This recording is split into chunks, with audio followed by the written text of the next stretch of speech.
Setiap saat, setiap waktu, keringat basahi tubuh. Ini saat yang ku tunggu. Hari ini ku buktikan, ku yakin aku kan menang. Hari ini kan dikenang, semua doaku panjatkan. Assalamualaikum warahmatullahi wabarakatuh, Ibu. Waalaikumsalam, Ibu. Iya, Ibu bagaimana kabarnya? Sehat, alhamdulillah hari ini. Alhamdulillah. Sudah selesai mengajarnya ya, Bu ya? Sudah, Ibu. Kebetulan saya memegang kelas 1, jadi lebih awal sudah selesai. Iya, alhamdulillah. Baik, mungkin pada hari ini saya akan melaksanakan kegiatan praobservasi, Ibu ya. Dalam hal ini, praobservasi adalah untuk menyatukan persepsi antara pihak saya dengan Ibu dalam kegiatan pelaksanaan pembelajaran. Pada praobservasi ini ada hal-hal yang akan disampaikan, yaitu satu, menyamakan persepsi dalam kegiatan pembelajaran. Kemudian yang kedua yaitu merancang pembelajaran yang berpihak kepada murid, atau nantinya adalah strategi apa yang akan disampaikan ketika pelaksanaan pembelajaran. Kemudian yang ketiganya yaitu menginformasikan hal-hal apa saja yang ingin disampaikan, ya Ibu ya. Nah itu tadi 3 yang akan disampaikan. Mungkin pada saat ini adalah apa tujuan pembelajaran yang ingin dicapai ketika saya melaksanakan supervisi klinis kepada Ibu. Oh ya, sebelumnya Ibu kan mengajar kelas 1 ya? Iya betul.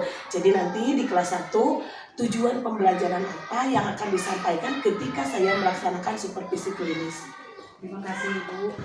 Kebetulan untuk jadwal minggu ini mungkin ya saya sedang tema 5, sedang tema 5 juga subtema 2. Saya akan menyiapkan materi pelajaran matematika, Ibu. Betul, pelajaran matematika. Tujuannya apa dari pelajaran matematika itu? Betul.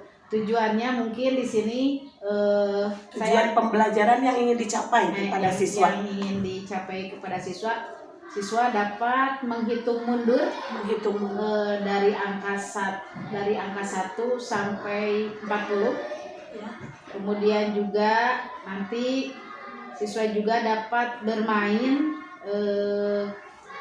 bermain sambil berhitung mundur dari angka 21 sampai 40 dengan menggunakan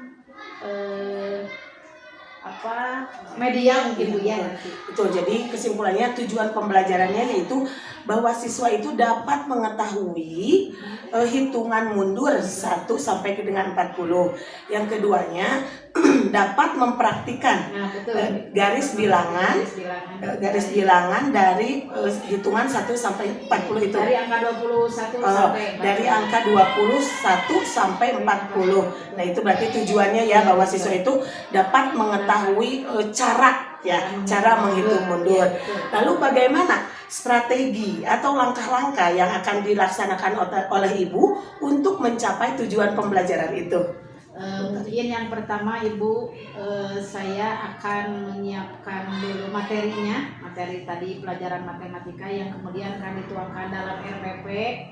Kemudian setelah itu mungkin saya juga akan mengajak siswa untuk membuat garis bilangan dari 1 sampai 40. Kemudian juga tadi akan mengajak siswa bermain dengan menggunakan media, mempraktikannya dengan teknik bermain. Ya, dengan teknik bermain berhitung mundur. Itu strategi yang akan dilakukan oleh Ibu ya. Lalu bagaimana itu supaya strategi itu dapat berjalan? Strategi langkah-langkah pembelajarannya seperti apa? Langkah-langkahnya mungkin saya akan pertama menyiapkan anak, dibuatkan kelompok Bu. Mungkin untuk yang belum paham mungkin saya akan membaginya lagi. Untuk yang sudah memahami atau sudah mengerti, saya akan jadikan dia tutor sebaya pada teman. Ya, jadi ada tutor sebaya ya. Baik Ibu, bagus ya. Jadi tugas kita hanya menuntun ya. Nah, kan tadi dijadikan tutor sebaya. Apakah Ibu sudah memetakan siswa? Ya, sudah memetakannya. Ya, jadi ada golongan mungkin siswa yang mampu, Betul.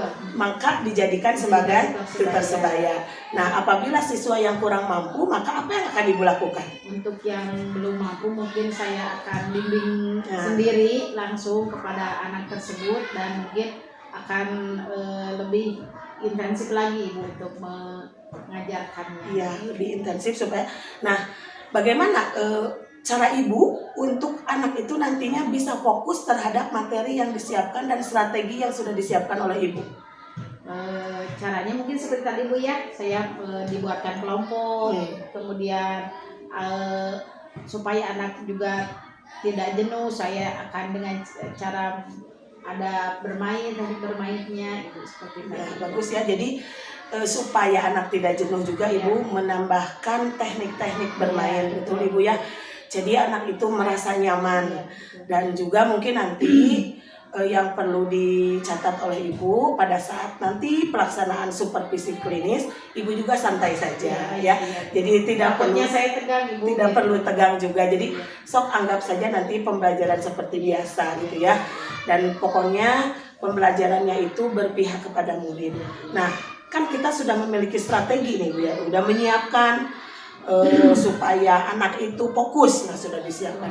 Lalu apa umpan balik apa, refleksi apa yang akan Ibu laksanakan untuk mengukur sejauh mana siswa mampu menerima materi yang disampaikan oleh Ibu?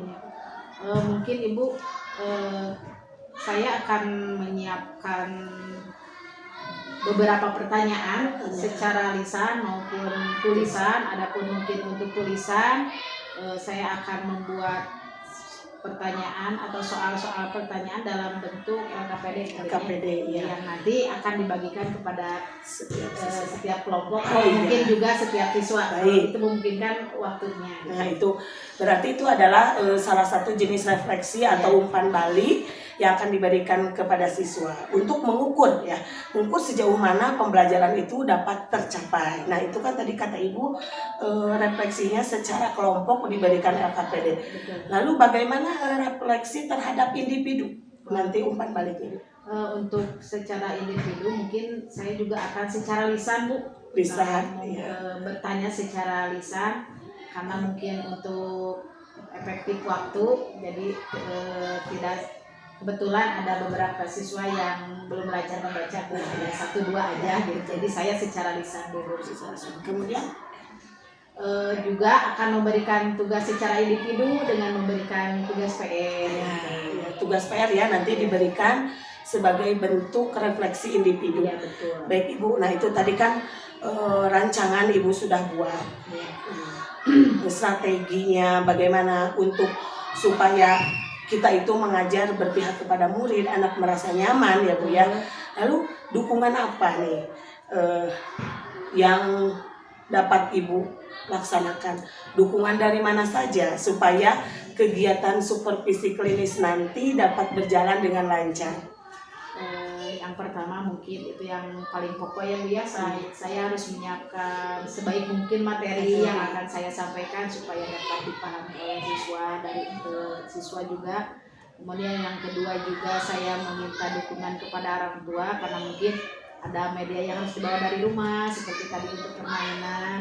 Kemudian yang ketiga juga mungkin dukungan dari rekan-rekan guru ya. Dan yang terakhir yang paling utama mungkin dari ibu kepala sekolah. Betul. Itu ya kita sudah menyiapkan rancangannya. Lalu kira-kira kapan Ibu ya maksudnya kita akan melaksanakan supervisi klinisnya? Kalau untuk supervisi mungkin insya Allah saya siap untuk besok Ibu. Besok, baik Ibu besok ya. Iya. Jadi jadwal kita untuk melaksanakan supervisi klinis adalah besok. Semoga lancar. Terima kasih Ibu atas waktunya. Selamat istirahat ya Bu ya. Mangga. Assalamualaikum warahmatullahi wabarakatuh. Waalaikumsalam warahmatullahi wabarakatuh. Sami-sami. Duduk siap.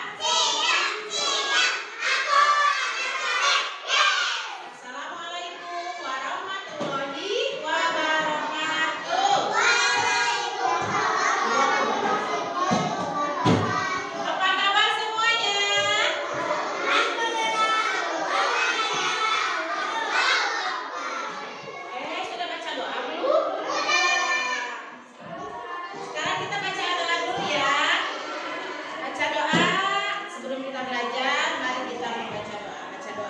Dimulai.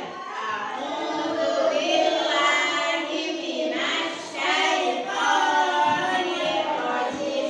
Bismillahirrahmanirrahim. Alhamdulillahi rabbil alamin. Dengar. Ar-Rahmanirrahim. Malik. Apa saja? 21, Kayak dia. 23, 24, 28. Ada yang hilang nggak angkanya? Nah, nanti yang hilangnya harus diapakan? Harus diisi. Bisa tidak mengisinya? Bisa. Ini Tetap fokus kita